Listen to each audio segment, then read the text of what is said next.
preguntamos qué ha hecho hasta Aquí este no. momento en que entramos en contacto y tampoco qué es lo que piensa hacer normalmente.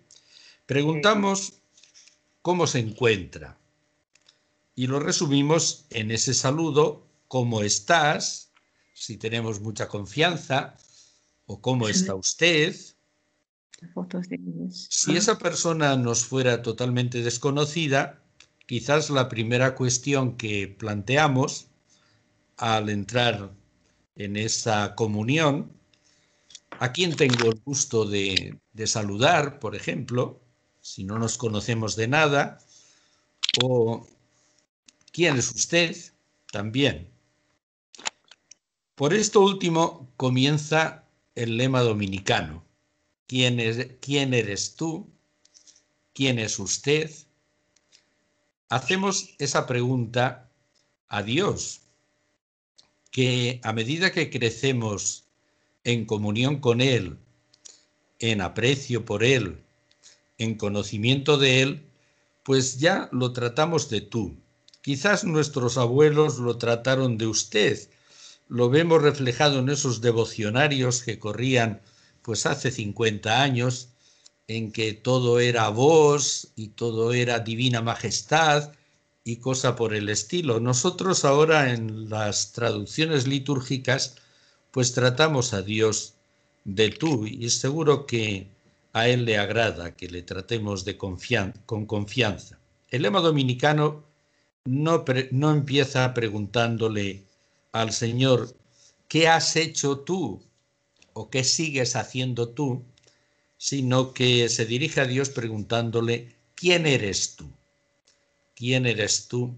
¿Cuál es tu ser? ¿Cuál es tu identidad?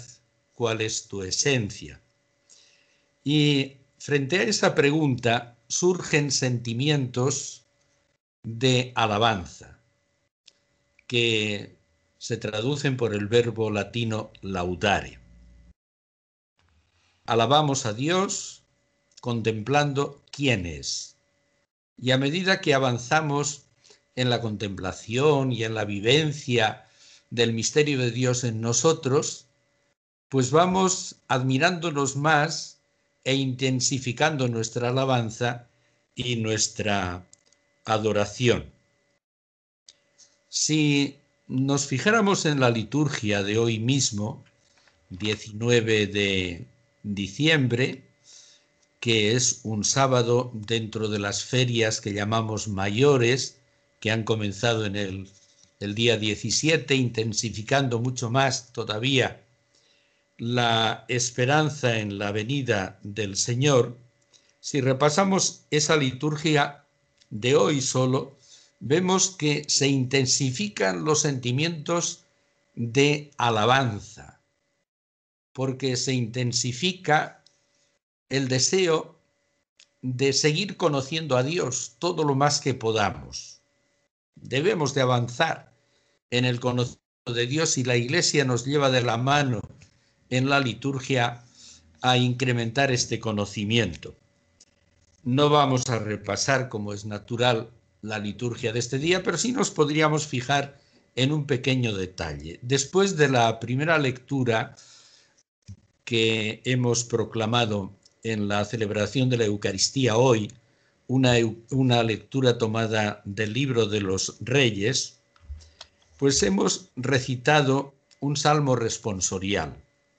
Y el salmo responsorial va precedido de un pequeño versículo que suena así. Lo hemos dicho esta mañana, quizás lo hemos cantado incluso: que mi boca esté llena de tu alabanza y cante tu gloria.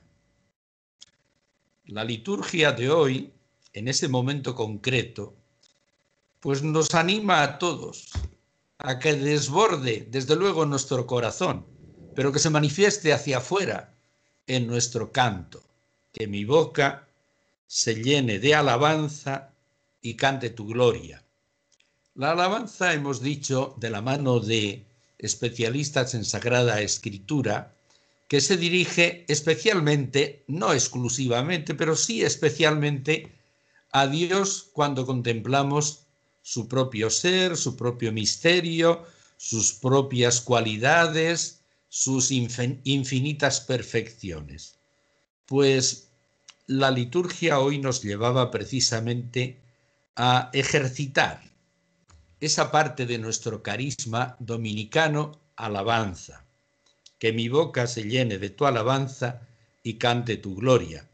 Pensemos que esto que hemos proclamado hoy, pues es como un acompañamiento de la recitación de un salmo o de una parte del salmo, y en ese salmo hemos proclamado que Dios es grande, la grandeza de Dios, que Dios es fuerte, que Dios es siempre roca firme y alcázar inconmovible, que Dios es victorioso, decía el salmo de hoy también, y nosotros seguíamos repitiendo ese versículo, que mi boca se llene de tu alabanza y cante tu gloria, que en fin, Dios es maravilloso y que no acabaríamos nunca de ponderar las maravillas de Dios. Pues bien, la orden, y así lo escribía Humberto de Romans, del cual vamos a hablar un poquito también hoy, un poquito más adelante, fue, para decirlo rápidamente, el quinto maestro de la orden, que fue provincial de 2 provincias sucesivamente, primero de la provincia romana, donde está ahora Fray Bernardo, más o menos. La provincia romana, pues hoy día se llama de Santa Catalina en Italia, pero en tiempo de Humberto de Romans, en tiempo de Santo Domingo, se llamaba esa provincia de Roma, que tenía como sede Roma, se llamaba provincia romana, pues aunque era un francés, en aquellos tiempos no había fronteras, y aunque era un francés fue provincial de la provincia romana. Después fue provincial de la provincia de Francia, y después fue elegido quinto maestro de la orden.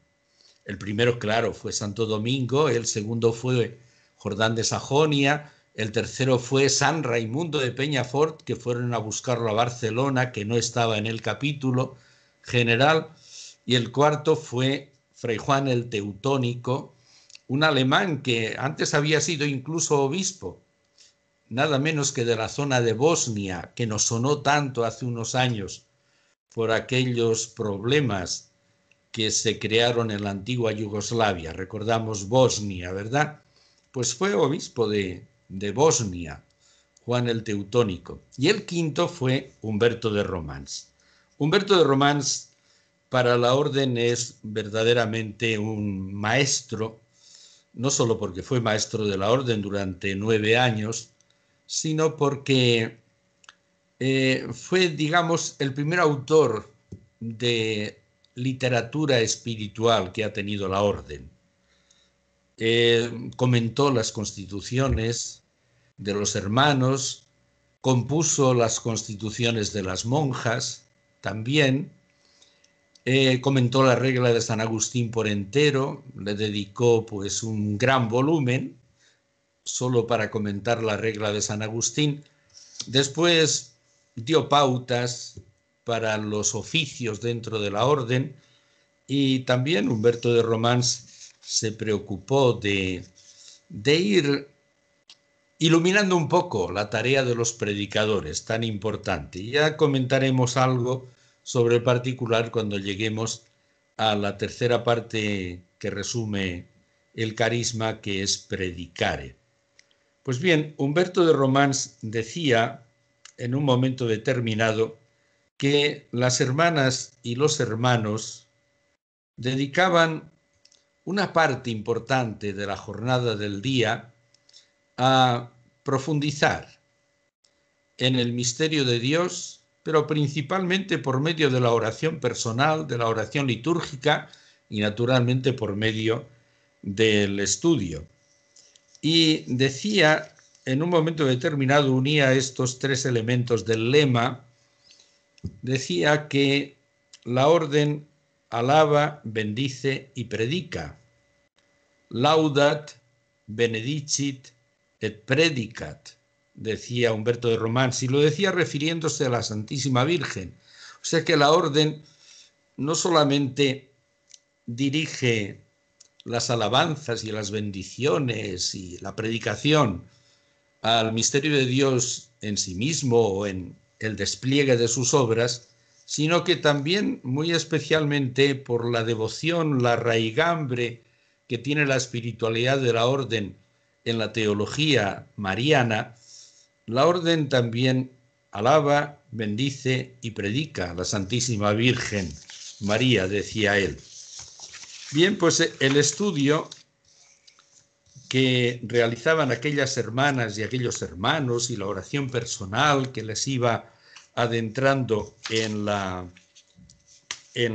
el conocimiento de Dios y en el ejercicio de la alabanza, era fundamentalmente el estudio de la teología, la ciencia de Dios, que es tan nuestra, es tan propia y es tan necesaria para hacer vivo nuestro carisma. Entraban en contacto con Dios, desde luego guiados por la fe, de la mano de la palabra revelada. La revelación y la recta razón orientaban a considerar el misterio de Dios en su propia vida y evidentemente también las obras de Dios que ha realizado hacia afuera, sigue realizando, creación, providencia, redención y la glorificación. De todo hablaremos, pero no exactamente en este día, claro está. En las obras de Santo Tomás hallaban ya aquellos hermanos y hermanas de la primera generación, y cuando hablamos de hermanos y hermanas no hablamos exclusivamente de la parte religiosa de la orden, sino que hablamos también de los seglares. Santo Domingo tuvo una gran preocupación por integrar a los seglares en la orden, y los integró ya antes de que existiera la orden, cuando solo existía la santa predicación, cuando todavía la orden estaba bastante distante de haber comenzado o de comenzar. Santo Domingo ya integró a la santa predicación seglares, a veces familias enteras, él mismo, personalmente, acogiendo pues su entrega y acogiendo su disponibilidad para lanzarse a la santa predicación desde las posibilidades que tuvieran. Pues bien, en las obras de Santo Tomás encontraban que Dios se halla realmente deseoso de darse a conocer, que en Dios se da toda la perfección, sin nada imperfecto. Seguían adentrándose aquellos hermanos, ya digo, seglares, religiosas, religiosos, cooperadores también, se alimentaron ampliamente de la doctrina de Santo Tomás. Y por las obras de Santo Tomás llegaban a descubrir que lo perfecto que hay en las criaturas, llevado al infinito, nos acerca al ser de Dios. Las criaturas participan de la perfección de Dios, pero no de una manera infinita. En Dios sí que esas perfecciones son realmente infinitas. Llegamos al conocimiento de Dios, admirando lo perfecto que hay en toda la creación, pero despojándolo de toda imperfección, decía Santo Tomás. De Dios no puede captarse, escribía en la Suma contra los gentiles, de Dios no puede captarse en realidad sino lo que no es, lo que no es infinito en todo. Hace unos días celebrábamos la fiesta de San Juan de la Cruz, fue el día 14. San Juan de la Cruz bebió muy abundantemente en las obras de Santo Tomás de Aquino, y él mismo, San Juan de la Cruz, ofrecía un luminoso pensamiento que nosotros recogíamos en el oficio de lecturas. decía así: por más misterios y maravillas que han descubierto los santos, doctores y personas santas en este estado de vida cristiana, les quedó todo lo más por decir, por más misterios y maravillas que han descubierto. Les quedó todo por descubrir y por decir, y aún por entender. Y así hay mucho en qué ahondar. Oh, si se acabase ya de entender cómo no se puede llegar a la espesura y sabiduría de las riquezas de Dios, que son de muchas maneras, si no es entrando en la espesura del padecer de muchas maneras, poniendo en esto el alma su consolación y deseo. Y cómo el alma que de veras desea sabiduría divina, desea primero el padecer para entrar en ella en la espesura de la cruz. Desde el comienzo de los estudios en torno al misterio de Dios, descubrieron aquellos hermanos y aquellas hermanas de primera hora que Santo Domingo quería a todos en formación. A las hermanas ya hemos dicho que les pedía una conferencia diaria para que fueran ahondando en la formación. Y él quería la formación para los seglares también, y quería la formación para los hermanos religiosos. Pues desde el comienzo de sus estudios en torno al misterio de Dios, la ciencia teológica es nuestro estudio, descubrieron aquellos hermanos y hermanas de primera hora con relación al misterio de Dios en sí mismo, que Dios es, que Dios existe. Descubrieron la unidad de Dios. Dios puede, desde luego, ayudarnos a descubrir la unidad con su revelación, pero la razón puede conquistar esa verdad de que Dios es uno. Con la inteligencia humana podemos llegar a esa conclusión, que Dios es uno, aunque ciertamente esa verdad la tenemos revelada. Esta verdad relativa al monoteísmo afirma con claridad, al menos a partir de Moisés, la revelación, que es una creencia fundamental. La unidad de Dios es una creencia fundamental. La recogieron los fieles judíos y la plasmaron en una especie de profesión que hacían todos los días al reunirse en la sinagoga. Esa profesión decía así: oye Israel, Yahvé nuestro Dios es un solo Yahvé, es un solo Dios. Deuteronomio 6:4. Esta confesión significa que Yahvé, que es el Dios de Israel, es el único Dios, es el Dios uno, y que fuera de él no hay otros dioses. Los profetas insistieron una y otra vez en el monoteísmo. Por otra parte, el Evangelio trae a la memoria aquella profesión de la ley antigua cuando Jesús contestó al maestro de la ley judía: oye Israel, el Señor nuestro Dios es solamente único, es el único Señor. Y amarás al Señor con todo tu corazón, con toda tu alma y con todo tu ser. Cuando contesta al maestro que le pregunta cuál es el principal mandamiento, Jesús asegura que el Dios al que tenemos que amar es el único, el uno. No hay muchos dioses. Fuera de él no hay otro Señor. Podríamos verlo en la versión de San Marcos, capítulo 12, versículo 29. La revelación encaminaba igualmente a confesar la eternidad de Dios, para vivirla, desde luego, pero también para alabarla, para adorarla. Qué difícil es encuadrar en nuestra mente, en nuestra imaginación, la eternidad. Nuestras mentes son limitadas, claro está.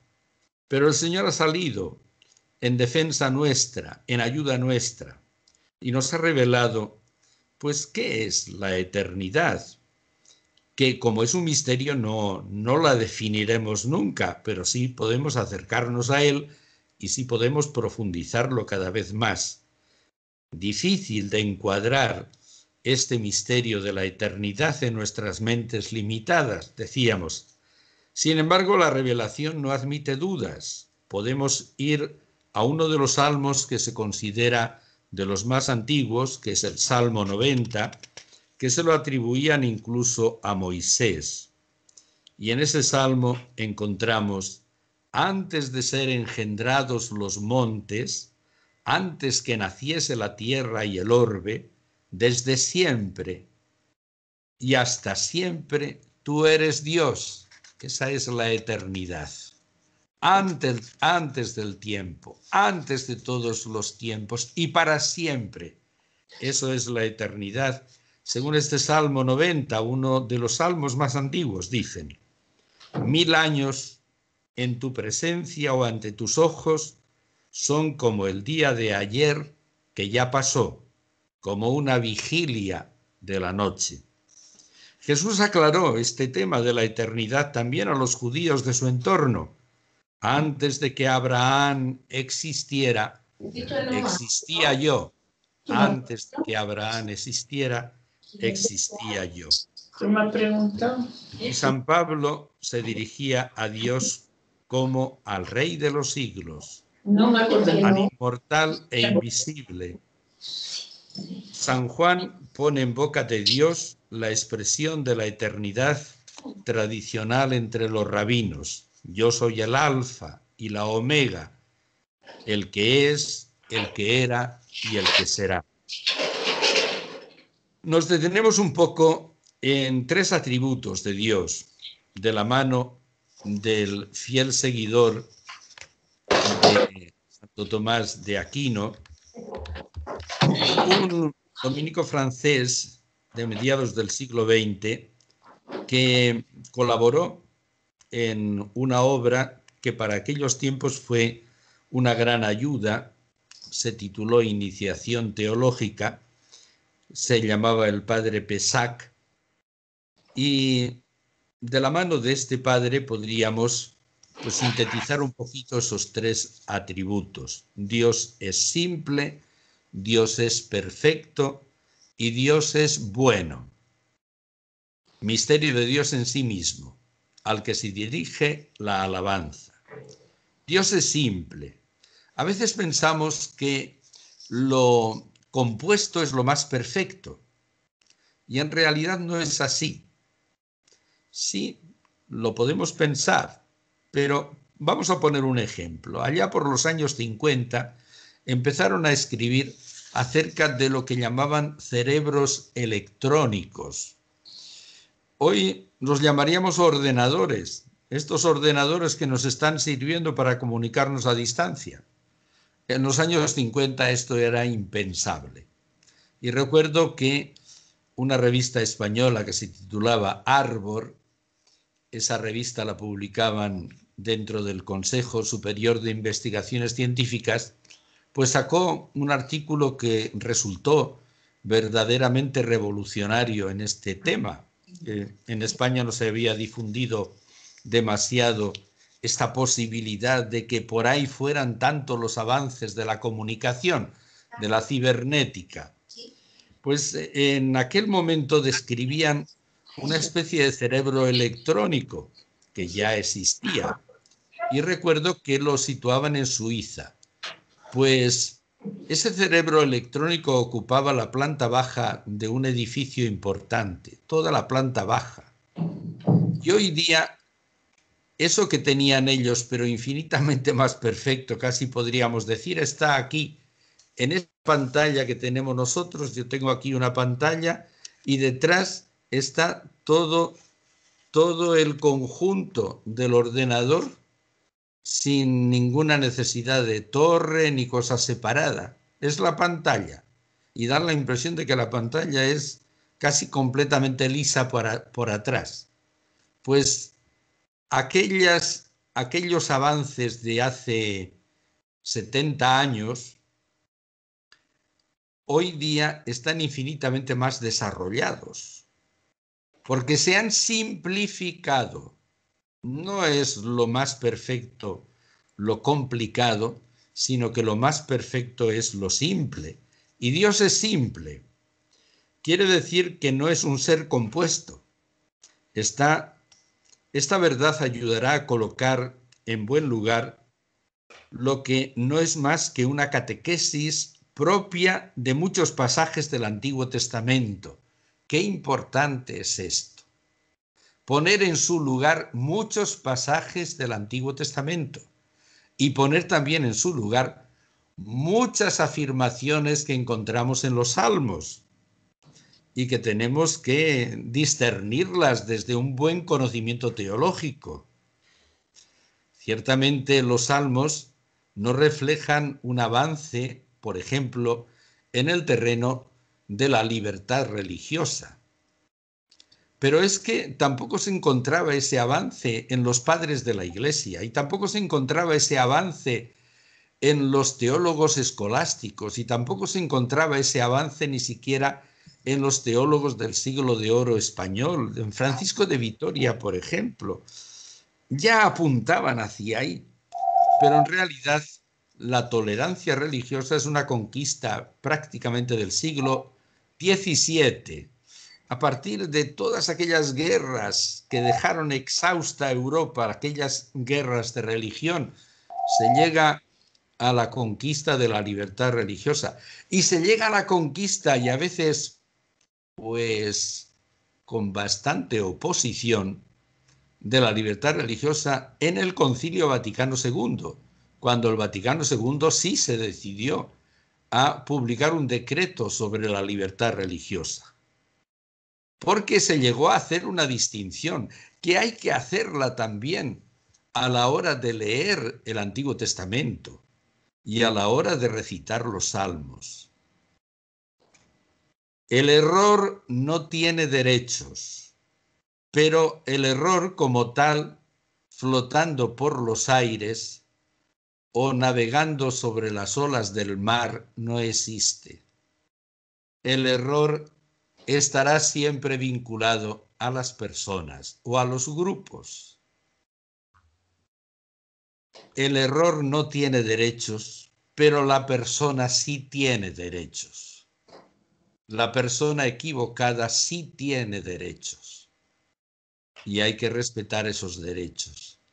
Y a veces, pues, podemos seguir las catequesis literales a partir de expresiones del Antiguo Testamento propias de aquel momento y no dar una verdadera visión de lo que es la misma revelación de Dios en el Antiguo Testamento. Por eso decía que el estudio de tantos pasajes del Antiguo Testamento nos ayudará a establecer y a encontrar cauces para una catequesis adecuada en conformidad con lo que Dios ha revelado. Y así, pues no aceptaremos en realidad, porque Dios no es compuesto, no aceptaremos así al pie de la letra y los pondremos sobre todo a gente que no tiene capacidad de discernimiento y quizás se queda sin esa capacidad de discernimiento durante toda su vida. No aceptaremos decir que Dios pues tiene manos como nosotros. No, Dios no tiene manos y Dios no tiene brazos, no es compuesto, es simple, no tiene oídos, no se pasea por el jardín, ni se agita por las pasiones, tantas pasiones que ponen en la boca de Dios, pues no, ni monta en cólera tampoco.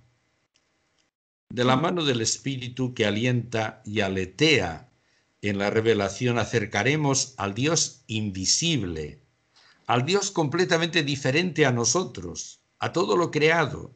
Dios no tiene cuerpo, como los seres de este mundo. Su culto tiene que ser purísimo. Y lo decía el Antiguo Testamento, no digamos el Nuevo. Ninguna imagen puede reproducir la realidad divina. Y Jesús reveló a la samaritana lo siguiente: Dios es espíritu, y los que lo adoran deben adorarlo en espíritu y en verdad. Capítulo 4 de San Juan. Dios no es cuerpo, no es compuesto. Y a este respecto escribía San Basilio: Dios es el ser más incorpóreo, el más puramente inmaterial y el más simple que pueda haber. Es simple sustancia. Así dice San Basilio. Y ante esta doctrina y ante estas expresiones y ante estas meditaciones, la orden dominicana invitaba a sus miembros a la alabanza, a la adoración de este misterio realísimo, lo más real que pueda contemplar el espíritu del hombre. Dios es simple por naturaleza, aun cuando se hable de tres personas. Y esto es lo que señaló, por ejemplo, el 15º concilio de Toledo, aquellos concilios de la época visigótica. Pues Dios es simple, entendían ya los visigodos. Y el Concilio IV de Letrán, al que asistió Santo Domingo junto con Fulco de Toulouse, pues ese Concilio IV de Letrán afirmó lo siguiente: en Dios hay tres personas, pero una sola esencia, una sola sustancia o una sola naturaleza absolutamente simple. El Vaticano I: en Dios hay una sustancia espiritual absolutamente simple. Pasamos a considerar también muy brevemente otro atributo de Dios, que es el de la perfección. Dios es perfecto. En contacto con la Biblia se llega a la convicción de que Dios no solamente es perfecto en sí mismo, sino que constituye como una montaña altísima de perfección. En el libro del Levítico, capítulo 11, se revela como el santo, como el perfecto, que reclama santidad en relación con él. Seréis santos como yo soy santo, seréis perfectos como yo soy perfecto. Y el capítulo 6 de Isaías, que todos recordamos y que a veces lo proclamamos en estas ferias de Adviento: vi al Señor sentado en un trono excelso y elevado, y sus vestimentas llenaban el templo. Unos serafines se mantenían erguidos por encima de él y gritaban el uno al otro: Santo, Santo, Santo, Yahvé Sebaot, llena está toda la tierra de su gloria. Esta proclamación de la santidad de Dios, antesala de la plegaria eucarística de la misa, la recogió este gran arquitecto de la Sagrada Familia de Barcelona, Antonio Gaudí, cuando elevaron la torre llamada de la Santísima Trinidad, que se hizo en su tiempo, y por dentro la decoró con esta expresión de una manera casi incontable, porque la escribió a lo largo de toda la subida a la torre: Sanctus, Sanctus, Sanctus. Toda la torre está proclamando la perfección, la santidad de Dios. Jesús precisará en el Nuevo Testamento el compromiso que adquiere el creyente de tender a la perfección. Sed perfectos, como vuestro Padre Celestial es perfecto, porque Dios es la suma perfección. Mateo 5:48. Se dice que la palabra aramea que pudo utilizar Jesús cuando dijo: sed perfectos, como vuestro Padre Celestial es perfecto, incluía la idea de completo, sed completos, sed acabados, sed perfectos. Porque eso significa acabar, perfeccionar, hacer completamente, consumar. Todo eso significa el sed perfectos como vuestro Padre Celestial es perfecto. Es infinito en toda perfección, decía el Concilio Vaticano I, y el Concilio Vaticano II en la Lumen Gentium. Todos los fieles cristianos de cualquier condición y estado, fortalecidos por tantos y tan poderosos medios de salvación, son llamados por el Señor, cada uno por su camino, a la perfección de aquella santidad con la que es perfecto nuestro mismo Padre del cielo.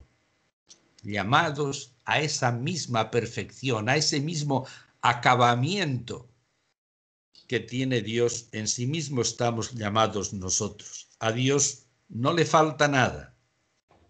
Aún más, contiene en sí mismo todas las perfecciones posibles que se encuentran en el mundo.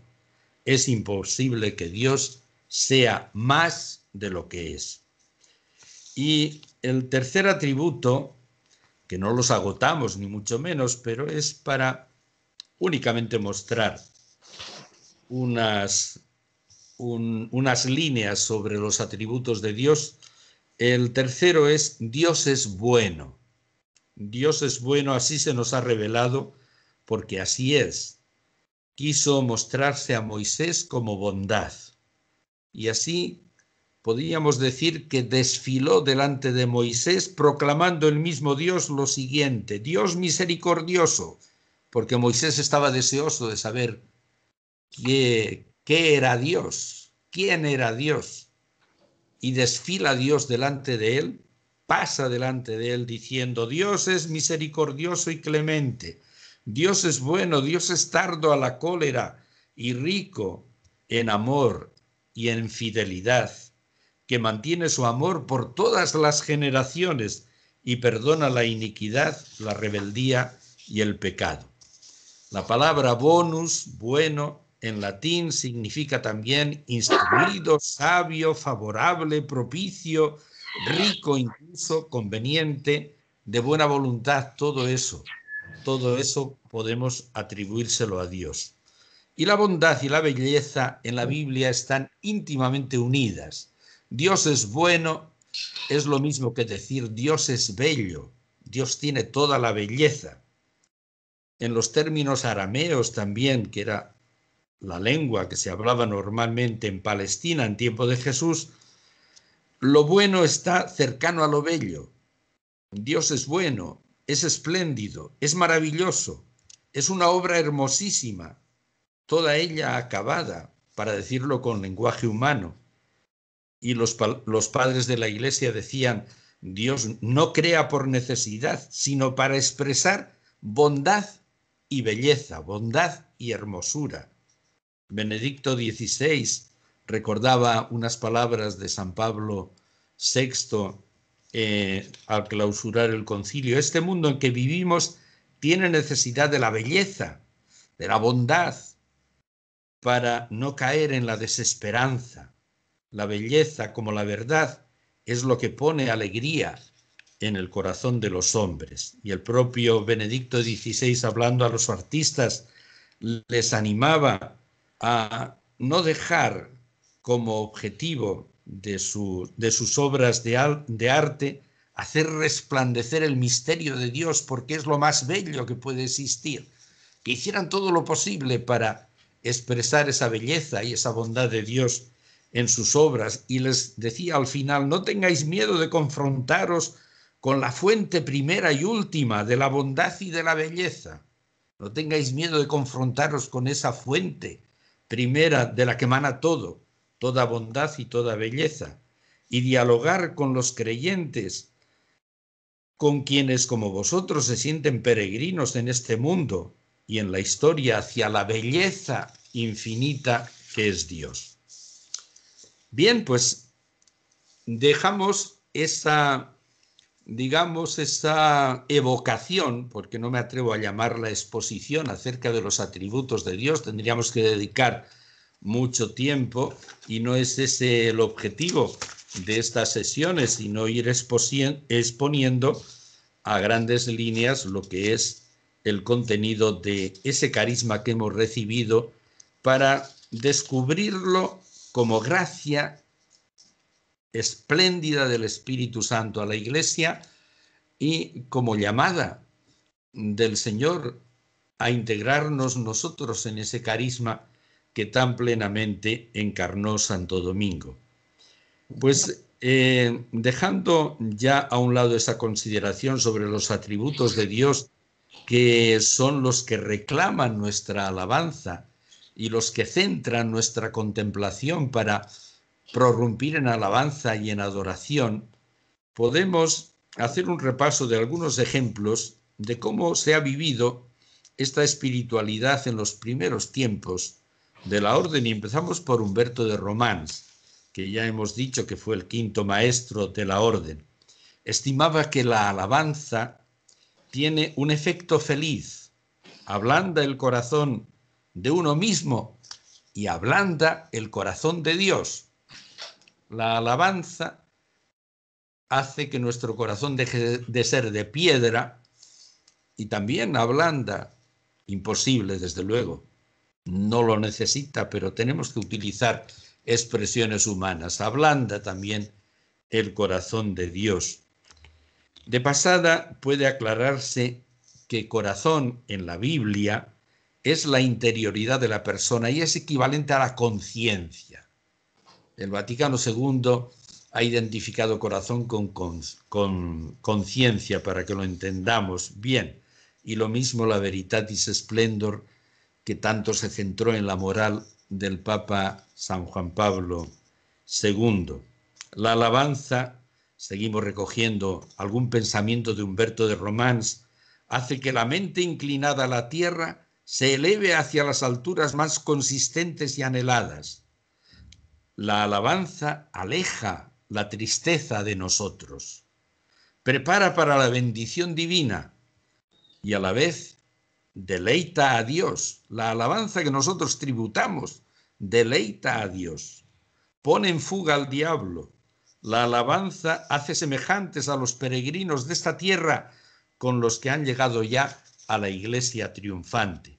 Con qué agrado debe recitarse el oficio divino, decía Humberto de Romans, especialmente en la iglesia o capilla, donde la santidad del lugar facilita ser escuchados, y allí se consigue más fácilmente todo, donde los espíritus celestes se asocian a los mortales para alabar al Creador, donde más ordenadamente se sirve al Rey Eterno, donde el mismo Cristo asiste presente en nuestra celebración del oficio. El mismo Cristo asiste presente y están las reliquias a veces de los santos, donde los malignos espíritus menos consiguen poner trabas, donde la alabanza vocal produce tantos y santos afectos.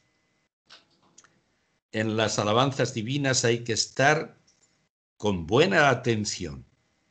Recordaba una sentencia de San Jerónimo.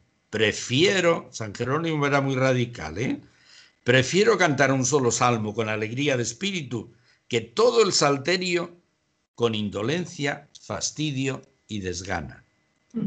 Para la alabanza es necesaria la devoción, la aplicación de la mente y del corazón a lo que se dice, con alegría, gravedad, espíritu humilde, con libertad, no como siervos. Y se preguntaba Humberto de Romans, y a veces nos lo preguntamos nosotros también, ¿por qué en la liturgia, por qué en la oración de la Iglesia, la oración oficial de la Iglesia, se ha dado tanta cabida a los salmos? ¿Por qué tantos salmos? Eso se lo preguntaba a mediados del siglo XIII Humberto de Romans, y daba algunas razones, porque los salmos son intensamente espirituales, porque casi a cada estrofa se habla de Dios de muchos modos. Se coloca a Dios de algún modo ante los ojos, nos traen ante nuestra vista los salmos al mismo Dios, y esto ayuda mucho a elevar la mente a las verdades supremas. En los salmos se encuentra uno innumerables afectos saludables. Recuerda cuanto dice San Agustín, entre otras cosas, lo siguiente, lo recordaba Humberto. Los salmos obran santidad, alimentan la mente, iluminan como el sol, fluyen como el aceite, quebrantan la ira, deifican al hombre, transmiten el deseo del reino celestial, encienden el fuego espiritual en el corazón, rechaza la raíz y la raíz de todos los males, son consuelo para el dolor, son noticia de la verdadera luz. Los salmos son parte de la escritura que contiene plenamente lo que es necesario para la instrucción del hombre. En este libro, escribían en aquella época de Santo Domingo, en este libro alcanza su cima, en el libro de los Salmos, toda la doctrina teológica. Pasamos a decir algo sobre lo que pensaba en torno a la alabanza San Alberto Magno, que muere en el año 1280. San Alberto Magno sabemos que es doctor de la Iglesia. El Papa Pío XI, a principios del siglo XX, no solo lo canonizó, sino que lo declaró a la vez doctor de la Iglesia, doctor universal, por esa amplitud de sus conocimientos que abarcó prácticamente todo.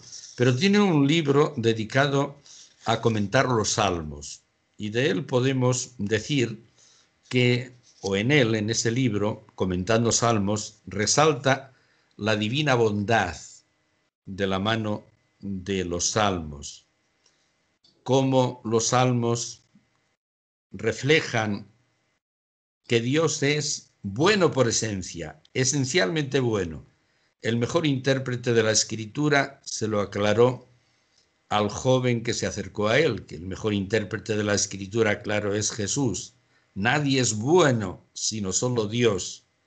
Y San Pablo: desprecias tal vez las riquezas de la bondad de Dios. Dios es bueno, pero no se puede despreciar la riqueza de la bondad de Dios, decía San Pablo en la carta a los Romanos, capítulo 2, las riquezas de paciencia y de tolerancia, sin reconocer que esta bondad de Dios te impulsa a la conversión.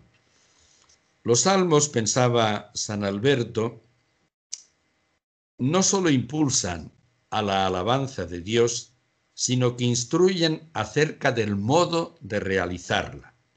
La alabanza ha de ser gozosa, nada de tristona, hecha con decoro y digna. Hemos de alabar a Dios porque es bueno. Esta es la razón de la alabanza. Hemos de hacerlo con el corazón y con los labios y con las obras. Merece eterna glorificación. Por esto dice San Pablo que cantará salmos con el espíritu y con la mente. Naturalmente que San Pablo utilizó muchísimo el salterio. La alabanza se convierte en bendición, decía San Alberto, y en acción de gracias. Y pasamos rápidamente a Santo Tomás, porque nos vamos acercando ya hacia la media. Quedan 10 minutos, ¿sí? Santo Tomás de Aquino, que muere en 1274, discípulo de San Alberto. Hay un texto de Santo Tomás de Aquino que, como tenemos poco tiempo, vamos a comentarlo un poquito. Santo Tomás dice que la causa excede siempre al efecto. Escribía él reflejando la doctrina de San Pablo en la carta a Timoteo, 1 Timoteo 6, 14. San Pablo animaba a Timoteo a conservar el mandato sin mancha hasta la manifestación de nuestro Señor Jesucristo. Y añadía San Pablo: manifestación que a su debido tiempo hará ostensible el bienaventurado y único soberano. el Rey de los Reyes y el Señor de los Señores, el único que posee la inmortalidad y que habita en una luz inaccesible, a quien no ha visto ningún ser humano ni puede ver. A él honor y el poder y la alabanza. Amén. Esto daba pie a Santo Tomás para comunicar una reflexión. No solo conviene a Dios todo esto, a saber, la soberanía única, la inmortalidad, el habitar en una luz inaccesible. Todo lo anterior lo tiene en grado excelente Dios, en grado altísimo, por lo cual tenemos que alabarlo. Él tiene el poder supereminente. En él preexiste todo cuanto goza de existencia. Fijémonos en esto. En Dios preexiste todo cuanto goza de existencia. Todo cuanto ha llegado a vivir, a ser cosa, tiene su primera raíz en Dios. Llevémoslo a nosotros, a nuestra propia persona. Todo cuanto ha comenzado a vivir tiene su raíz en Dios. Todo lo que ha empezado incluso a ser cosa tiene su primera raíz en Dios. Toda existencia está previamente en Dios. La nuestra está desde toda la eternidad en Dios. ¿Cómo no vamos a considerar nuestra nobleza si desde toda la eternidad está nuestra vida en Dios? Toda existencia está previamente en Dios, pero no del mismo modo a como está en la vida temporal o en las cosas de la naturaleza, sino que está en Dios de manera mucho más esencial y sublime. Ahí en Dios desde toda la eternidad estamos perfectos, acabados, de manera mucho más esencial y sublime de lo que estamos aquí en la existencia terrena, al modo como los efectos están de manera supereminente en la causa. Dios es nuestra causa. Aplicado a nosotros, puede decirse que nuestra vida está en Dios, que es nuestra causa, y está en un eterno presente, infinitamente antes de nuestro nacimiento. En él estamos de manera supereminente, perfectísima. Así pues, nuestra existencia en este tiempo caduco, como las hojas de los árboles en otoño, tiene que ser como, con la ayuda divina desde luego, como un crecer, como un caminar, como un dirigir nuestros pasos con todo empeño a fructificar en la más alta perfección que sea posible, hasta llegar al modelo que Dios tiene de nosotros desde toda la eternidad, hasta llegar a esa maqueta, hasta llegar a ese ejemplar que Dios tiene diseñado, forjado para nosotros en su mente y en su sabiduría inabarcable. Cuanto más y del modo más adecuado se cultive un árbol, mejores frutos y más cercanos serán a la condición del patrón o tronco y a las ramas de sus cualidades, de la virtud que tienen el tronco o las ramas del árbol. Y pasamos a Catalina de Siena, aunque nos quedan solo 5 minutos, ya le dedicaremos en otros momentos algo más. En las dos últimas oraciones, o dos oraciones que recogieron de ella, las dos primeras en realidad, cuando se decidió a visitar a Gregorio XI, que estaba todavía en Aviñón, para animarle a volver a Roma, ella en esas oraciones exclama así: deidad, deidad. Ahí va Catalina, directamente, hacia arriba: deidad, deidad, inefable deidad y suma bondad. Tú, deidad, eres la suma sabiduría, eres suma y eterna bondad. Confieso y no niego que eres mar de tranquilidad en que se sumerge todo lo que conforma su querer con tu eterna voluntad. Bondad eterna e inefable deidad, así exclamaba ella, oh Padre omnipotente, Dios eterno, oh inestimable y dulcísima caridad, eres Dios eterno e incomprensible, oh amor incomprensible, Padre eterno, caridad increada, estoy llena de admiración porque antes de que nos dieras el ser, me diste y me conociste, como a todas las criaturas racionales, en general y con todo detalle, además con toda perfección. De Catalina de Siena tenemos más de casi 400 cartas, se han conservado.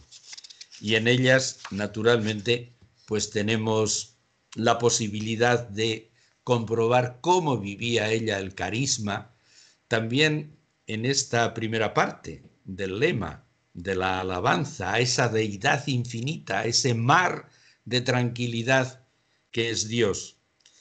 Y en algunas cartas, por ejemplo, las que escribió a un monasterio de Siena, decía así: tended hacia arriba en el santo conocimiento de Dios.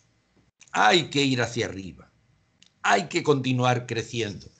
A medida que lo alabamos, lo alcanzamos más con nuestra inteligencia limitada, como es, claro está. Tended hacia arriba en el santo conocimiento. Dios es la suma y eterna y primera verdad. Mirándonos a nosotros confesaremos la bondad de Dios que se identifica con la belleza. Tú solo eres bueno.